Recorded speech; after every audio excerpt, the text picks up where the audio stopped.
primera invitada y es la vicepresidenta del Tribunal Constitucional, la señora Luz Pacheco. ¿Qué tal? ¿Cómo está? Bienvenida. Buenas noches, Patricia. Muchas gracias por la invitación. Gracias a usted por venir. ¿Y qué le responde al señor Aldo Vázquez? Ha dicho que además, a los objetivos que ya escuchamos, que también es deleznable los argumentos que ha utilizado el Tribunal Constitucional, especialmente luego de la entrevista que usted dio a otro medio de comunicación más temprano.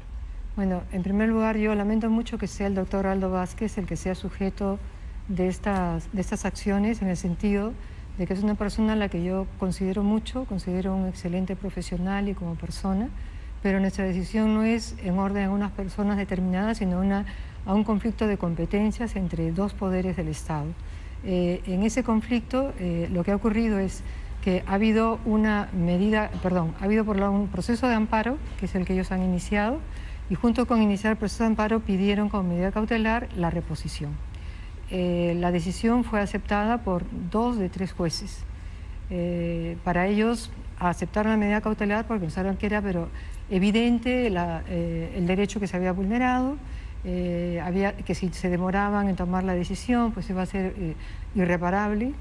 Una serie de razones que nosotras, a la hora ya de ver nosotros, no ese proceso de amparo, sino a raíz de la demanda competencial que presentó el Congreso, en la cual nos pedían justamente, nos decían que esa medida había sido vulneratoria de los derechos del Congreso. Entonces todos sabemos que una medida cautelar nunca se notifica a la otra parte. Eso es lo propio de la medida cautelar, tiene que ser pronta. Pero justamente lo que nosotros nos poníamos a pensar es, en esta situación donde está de por medio el ejercicio de una competencia exclusiva del Congreso, ¿cabe esta medida cautelar? ¿No sería más prudente esperar al fondo? Bueno, eso hemos dicho mejor que lo decida la Corte Suprema, mientras que nosotros estamos evaluando. Entonces, no es que sea, a lo mejor es inaudito, pero no es que sea ilegal o inconstitucional, porque la Constitución no se lee de manera aislada, sino de manera coordinada. Yo me he traído, no lo he hecho en otras entrevistas, sí me he traído el artículo 110 que citamos en el auto, en el cual decimos que se suspende esta medida cautelar, diciendo, no, acá dice, que el demandante, en este caso el Congreso, puede solicitar al tribunal la suspensión de la disposición, resolución o acto objeto de conflicto. Cuando se promueve un conflicto constitucional con motivo de una disposición, resolución o acto cuya impugnación estuviese pendiente ante cualquier juez o tribunal, este podrá suspender el procedimiento hasta la resolución del Tribunal Constitucional. O sea que no es ilegal, no ha pasado a lo mejor en otras veces, pero hasta podríamos haber dicho que se suspende hasta que nosotros decidamos el competencial, y no lo hemos hecho.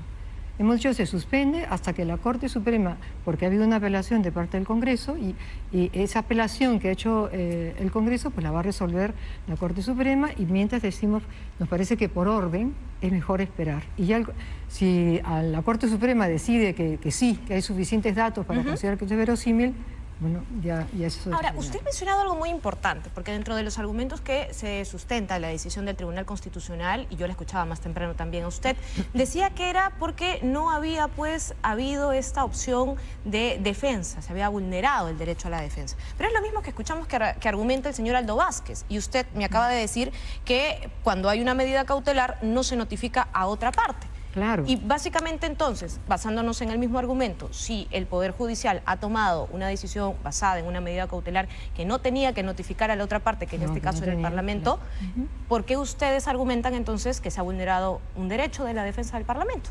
Porque, a ver, yo no digo que se haya necesariamente vulnerado, hay la posibilidad de, en cuanto que no parece tan evidente, como les ha parecido a los de la sala, que no se ha seguido el debido proceso o que no se ha actuado corresponda. Perdón un ratito, sí. El doctor Vázquez y la doctora Tello no son parte del proceso competencial. Lamentablemente han quedado incursos porque esa decisión del Poder Judicial estaba interfiriendo justamente, y de lo que decía el Congreso, es la causa de todo el conflicto. Entonces, no teníamos que oírlo, es verdad, igual. Pero vamos a esperar a lo que pasa con el competencial. ¿Qué hemos hecho? Decir, señor, volvemos al inicio y de ahí ya veremos qué pasa. Claro, pero volvemos a ese punto de inicio, ¿no? En el que se da esta discusión de esta vulneración al derecho a la defensa. Usted me dice, no es necesaria una medida cautelar, y perdone que insista en este tema para que pueda quedar claro y lo entiendan los televidentes, porque son recursos bastante legalistas, y es el mismo argumento que utiliza entonces de manera con un daño colateral, vamos a decirlo así, por la Junta, por los miembros de la Junta Nacional de Justicia, que ahora están suspendidos y en una incertidumbre legal. Ahora, es que, a ver, yo he mencionado eso, pero no es la razón fundamental, Claro, mucho menos. pero también ha mencionado la del magistrado que podría haber sido ratificado, que es una posibilidad donde el señor Aldo Vázquez dice que ellos estaban decididos a apartarse de si había que ratificarlo o no, porque habían otros magistrados dentro de la Junta Conociendo Nacional al de doctor Justicia. Vázquez, no lo dudaría que lo hubiera hecho. De él, de la señora no la conozco, pero de él sí me lo creo. Ahora, Bueno, pero eso insisto, es una subjetividad, ¿no? Dentro de... ¿En qué sentido? Es decir, que usted me dice que no lo cree, pero de él sí lo cree. Entonces, está haciendo una valoración subjetiva. Creo que no me he expresado con claridad. Ajá. El doctor Vázquez dice que él se inhibiría. Y dice Sí, que lo yo ha no dicho. le creo, yo no he dicho que no, al contrario. No es eso, estoy diciendo yo afirmando que le creo, que lo haría, porque está, dice, previsto, y conociéndolo a él probablemente lo haría. Sin embargo, razones, a ver, no es este o el otro. Más que nada las razones de fondo son, como le he dicho antes, ¿no? Que hay aquí un proceso competencial, es un proceso abstracto, ellos no son parte de este proceso. Usted me dice, ¿le ha afectado el derecho? Pues el Congreso está diciendo que se le afecta el derecho de otra manera. Entonces, para nosotros, aunque no para todos, y está de acuerdo lo que nos ha dado nuestro marco normativo de actuar, convenía que se suspendiera todo hasta que hubiera una resolución de parte de la Corte Suprema, no de nosotros. Por eso no es cierto que nosotros hemos interferido, hemos suspendido, ¿no? A efectos que diga la Corte Suprema, si le parece que eso es tan verosímil que sí procede que esos señores sean repuestos. Ahora, ese es el argumento desde el Tribunal Constitucional y también ha sido, y no lo digo yo, lo que ha dicho el señor Aldo Vázquez ha sido textualmente, que se le ha afectado a sus derechos de la defensa de manera colateral. Pero además, en esta argumentación respecto a lo ocurrido con esta decisión del Tribunal Constitucional, también se ha pronunciado el Colegio de Abogados de Lima. Y ellos han recurrido a la misma argumentación que hemos estado escuchando a lo largo del día por quienes están en desacuerdo con el fallo del Tribunal Constitucional. Y es precisamente el artículo 139 de la Constitución. Ahí vemos precisamente parte de este pronunciamiento, lo tenemos en pantalla, respecto a lo que ha dicho el Ilustre Colegio de Abogados de Lima, donde se argumenta precisamente que rechazan esta decisión porque afecta gravemente la autonomía e independencia del Poder Judicial. Y les recuerda, dentro de este pronunciamiento al Tribunal Constitucional, el uso del artículo 139, el inciso 2 de la Constitución Política del Perú, que precisamente dice que la independencia en el ejercicio de la función jurisdiccional, ninguna autoridad puede abocarse a causas pendientes ante el órgano jurisdiccional. Yo sé que usted ha empezado leyendo precisamente otro artículo en contraposición, pero es parte de lo que se ha ido argumentando teniendo en cuenta de que esta, y lo reconoce, no es una causa completamente resuelta. Porque no, hay una apelación claro por parte del Procurador del Congreso de la República. Así es. Estamos entonces, a medida, perdón, hay un proceso subyacente que es el proceso de amparo. Claro. ¿Ya? Eso tiene que seguir. Nosotros estamos hablando solamente de la cautelar, no hemos entrado al amparo. Por lo tanto, lo que tenemos que resolver es un competencial. Por supuesto. Está surgiendo por ese, justamente, mire, nosotros no somos ni a favor de la doctora Benavides ni a favor del Congreso. Que es otro de los argumentos que también se han dicho que el Tribunal Constitucional debería favores estarían pagándose dentro del Parlamento de la República. O sea, el Congreso ha reconocido, permítame señora Pacheco, que con esto regresa la señora Patricia Benavides a la Fiscalía de la Nación. Bueno, mire, es un asunto que, a ver, le explico. A mí me llama poderosamente la atención que el día de ayer, me parece que ha sido, se publicaron, además en diarios ¿no? conocidos del país, que un colaborador eficaz o aspirante a colaborador había dicho que un fiscal habló con el presidente del tribunal para negociar que votara a favor de la doctora Benavides en el conflicto competencial que había entablado esa señora contra la Junta Nacional de Justicia. Y nadie dice, y se parece que se silenciara, porque esto otro de la Junta tiene mucho, en este sentido, ¿no? de estas dos personas, tiene mucho eco, que nosotros hemos fallado en contra de la fiscal de la Nación cuando han dicho que la Junta no la puede investigar. Hemos dicho que sí la puede investigar. Entonces, es totalmente falso y una mentira decir que el doctor Morales se había comprometido a votar a favor de él. Ahí están los votos de él. Entonces, lo que me llama mucho la atención es que ahora la Procuraduría de la Junta le pide al Procurador General de la República que investigue al doctor Morales.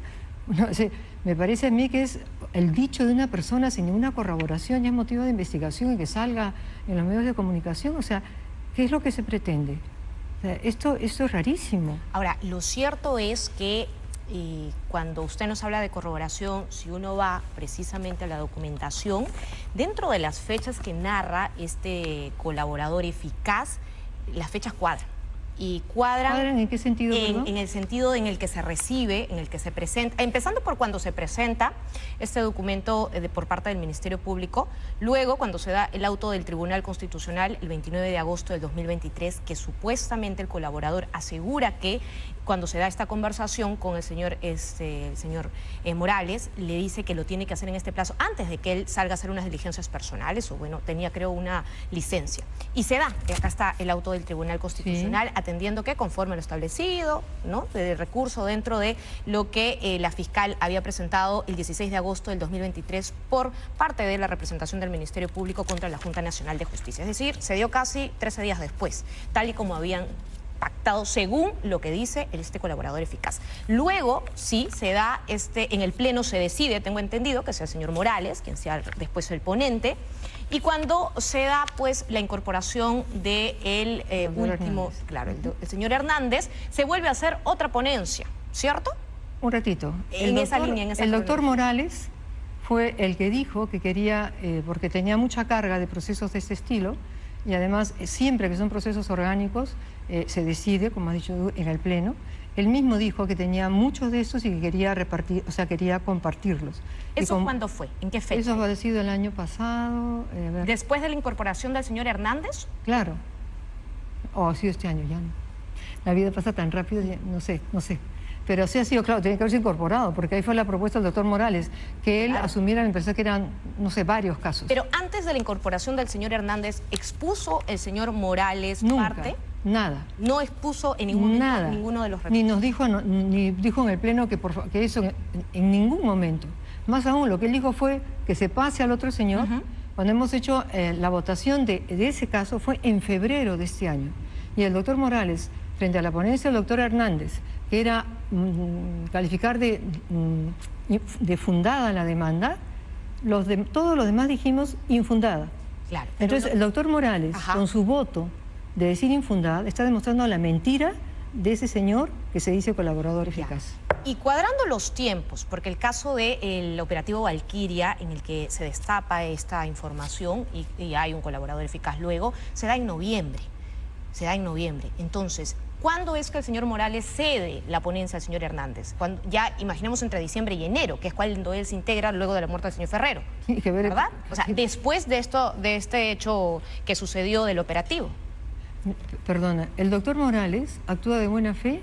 Yo le estoy preguntando. No, es que tú me dices que él está calculando que hay una operación. No tiene nada que ver con ese tema. Señora Pacheco, entonces, ¿por qué mencionas lo de Valquiria? Porque le estoy preguntando para poder desarrollarlo de manera cronológica. Es que, ¿qué tiene que ver Valquiria con nuestros...?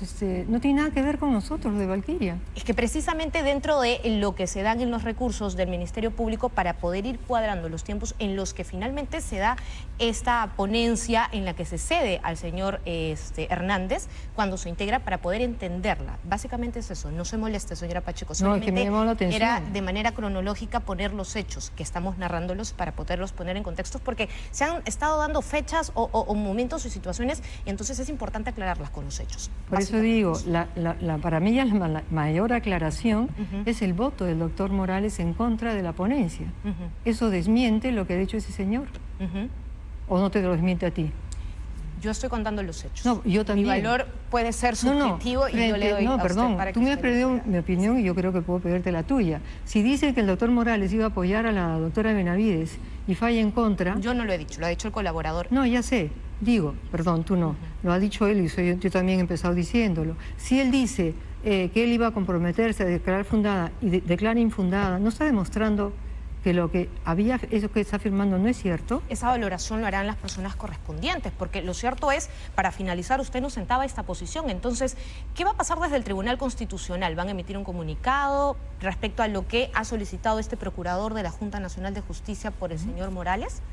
Mira, me acabo de enterar hace unos minutos y soy absolutamente sorprendida de una decisión de este tipo. por el dicho de cómo han corroborado y cómo se filtran ciertas cosas.